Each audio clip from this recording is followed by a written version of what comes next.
आप भी diabetic plan search कर करके YouTube पे देख चुके हैं और बहुत सारे डायबिटिक प्लान्स आप ट्राई भी कर चुके हैं, बट स्टिल आपके जो रिवर्सल प्रोसेस है वो कंप्लीटली ठीक नहीं हो पा रहा। सो कोई बात नहीं, क्योंकि हम हैं आपको गाइड करने के लिए। अगर आपने अपना HbA1c चेक कराया और आपको पता चला है कि आपका HbA1c 7.4 के अराउंड आ रहा है, या अभी आप प्री डायबिटिक फेज में अभी एंटर हुए हैं और आपने अपने बिहाफ पे काफ़ी सारी चीज़ें जो हैं डाइट में अमेंडमेंट्स भी कर लिया है, जैसे कि चीनी बंद कर दी है, आपने मिठाई खानी बंद कर दी है, बट उनके बावजूद आपके शुगर लेवल्स कंट्रोल में नहीं आ रहे हैं, तो आपको एक प्रॉपर गाइडेंस के साथ ये जो डाइट प्लान मैं अब आपको बताने वाली हूँ उसको अच्छे से फॉलो करना है।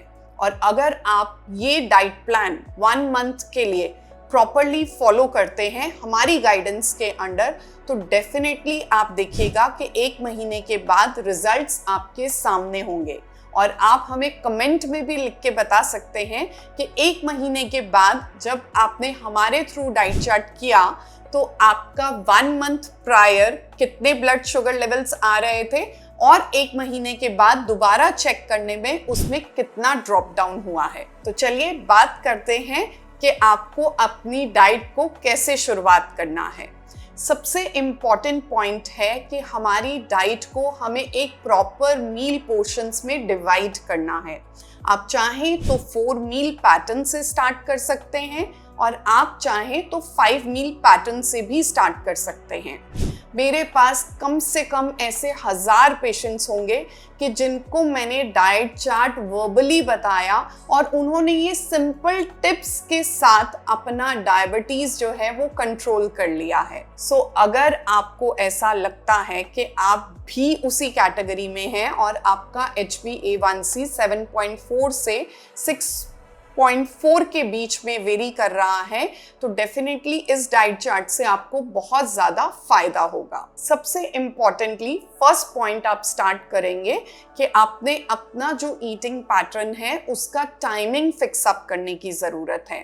पहले आपने मील पोर्शन को डिवाइड कर लेना है कि 4 मील या 5 मील प्लान से ज़्यादा आप मील प्लान नहीं करेंगे, बिकॉज जब आप बार बार फ्रीक्वेंटली खाते रहेंगे तो आपकी बॉडी में हाई स्पाइक्स हमेशा बने रहेंगे और जिसके कारण आपके ब्लड शुगर लेवल्स कभी भी कंट्रोल नहीं हो पाएंगे।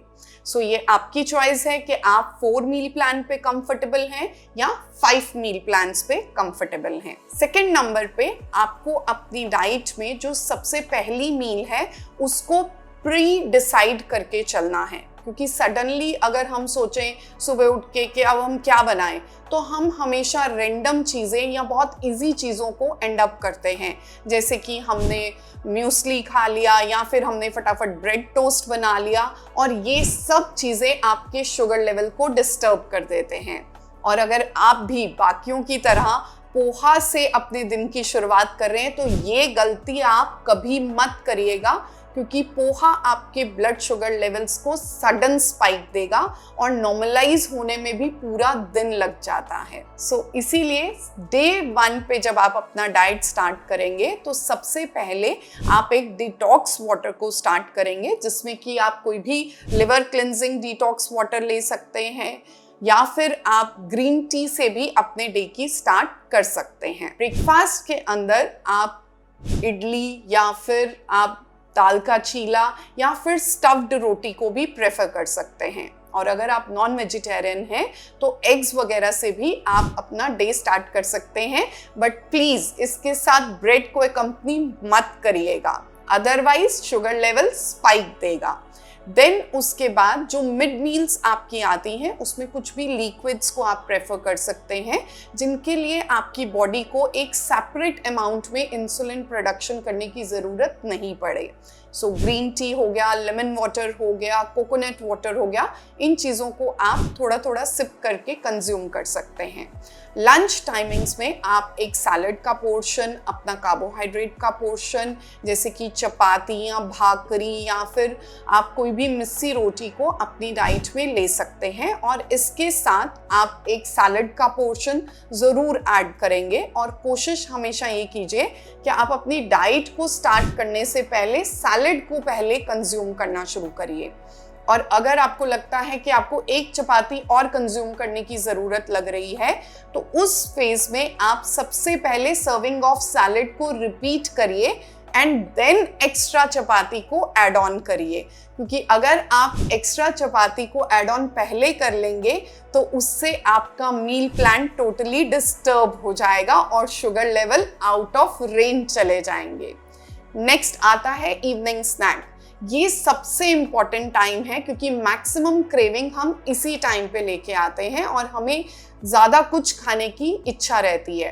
तो स्प्राउट सैलड्स को कंज्यूम कर सकते हैं, आप एग सैलड ले सकते हैं या फिर पीनट सैलड को भी आप ले सकते हैं इवनिंग टाइम में। देन डिनर को आप कोशिश करिए कि जितना आप लाइट रखेंगे उतना आपके लिए इजी रहेगा, और अर्लीस्ट टू अर्लीस्ट आप 8 o'clock तक अपना मैक्सिमम डिनर कंप्लीट कर लीजिए। इसके बाद आप कोशिश करिए कि हर खाने के बाद एटलीस्ट 10 to 15 मिनट्स के लिए आप अपना वॉक मैंडेटरी रखिए। इससे जो आपके इंसुलिन के सडन स्पाइक्स आएंगे वो भी अंडर कंट्रोल रहेंगे। और एंड में सबसे इम्पॉर्टेंट, अगर आपके विटामिन लेवल जैसे कि विटामिन B12 या विटामिन D लेवल्स आपके फॉल डाउन हो रहे हैं तो प्लीज़ उनको सप्लीमेंट भी करिए, क्योंकि बहुत बार हम डायबिटिक मेडिकेशंस ऐसी ले रहे होते हैं कि जिनके कारण हमारे विटामिन मिनरल्स की डेफिशिएंसी बॉडी में होने लग जाती है। जैसे मान लीजिए मेटफॉर्मिन है तो उससे विटामिन B12 की डेफिशिएंसी होना डायबिटिक पेशेंट में बहुत नेचुरल है।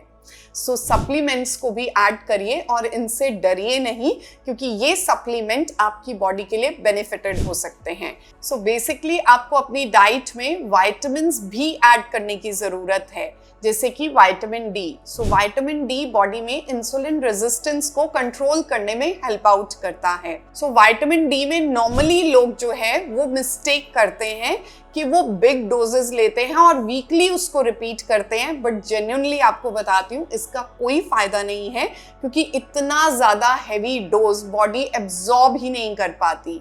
सो बेटर है आप पर डे बेसिस पे जो विटामिन डी मार्केट में है आप उसको कंज्यूम कीजिए, जो कि 200 to 400 IU यूनिट आपके लिए सफिशिएंट है। तो नेक्स्ट आता है विटामिन B12।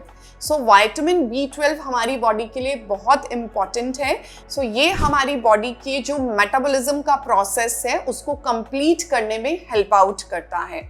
सो इसीलिए डायबिटिक के लिए अगर आप डाइट प्रॉपर ले रहे हैं तो विटामिन B12 भी इम्पॉर्टेंट है। सो उसको भी आप कोशिश करिए कि आप डेली डोजेस के लिए कंज्यूम कर सकते हैं, क्योंकि अगर विटामिन B12 बहुत ज़्यादा लो रहेगा तो आप डायबिटिक होते होते साथ में न्यूरोपैथी जैसी प्रॉब्लम्स भी हो जाएंगी, जिसमें आपकी नर्व्स जो हैं उनमें वीकनेस आ जाएगा। और अगर आप ऐसा नहीं चाहते हैं तो विटामिन B12 का सप्लीमेंट ज़रूर करिए और आपकी बॉडी आपको न्यूरोपैथी या फिर नर्व्स की कमजोरी से बचाव देगी। सो नेक्स्ट आता है एंटीऑक्सीडेंट्स, क्योंकि एंटीऑक्सीडेंट्स हमारी बॉडी को क्लीन करते हैं, फ्री रेडिकल्स को हमारी बॉडी से निकालते हैं और टॉक्सिक लोड को बॉडी से कम करते हैं, जिसमें आता है बर्बेरिन। अब आप सोचेंगे ये बर्बेरिन क्या है, तो सिंपल टिप देती हूँ, ब्लूबेरीज या भी किसी भी टाइप की बेरीज को अगर आप कंज्यूम कर लेते हैं तो आपकी बॉडी में बर्बेरिन का जो अमाउंट है वो फुलफिल हो जाता है। सो इस डाइट का लिंक आपको डिस्क्रिप्शन में नीचे मिल जाएगा, और डेफिनेटली अगर आप एक प्रॉपर प्रोग्राम के अंडर और एक एक्सपर्ट डाइटिशियन के अंडर अगर आप पूरा रिवर्सल प्रोसेस करना चाहते हैं तो नीचे दिए नंबर पे आप हमें कांटेक्ट कर सकते हैं। मैं डॉक्टर जगमीत सूरी और मेरी टीम आपको हेल्प करेंगे टाइप 2 डायबिटीज को परमानेंटली रिवर्स करने के लिए। To be naturally healthy and medicine free, follow me. To meet me, connect on the details given below.